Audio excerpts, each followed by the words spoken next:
Tiếng Anh khi bạn vào tiệm cà phê. Black coffee please, make it a strong one. Làm ơn bán cà phê đen, pha nó đậm đặc giúp tôi. Black coffee please, make it a strong one. Black coffee please, make it a strong one. Black coffee please, make it a strong one. Oatmeal macchiato, my usual, thanks. Một ly macchiato với sữa yến mạch, món thường lệ của tôi, cảm ơn. Oat milk macchiato, my usual, thanks.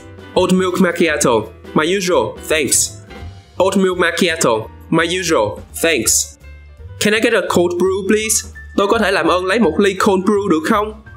Can I get a cold brew please? Can I get a cold brew please? Can I get a cold brew please? Double shot espresso, no sugar please. Làm ơn bán cho tôi một ly espresso 2 shot, không đường.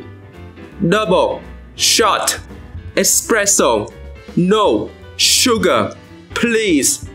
Double shot espresso, no sugar please. Double shot espresso, no sugar please. Can I grab a pastry to go with my Americano? Tôi có thể lấy một cái bánh ngọt đi kèm tách Americano của tôi được không? Can I grab a pastry to go with my Americano? Can I grab a pastry to go with my Americano? Can I grab a pastry to go with my Americano? Make it a decaf latte, please. Làm ơn làm ly latte đó không có caffeine giúp tôi.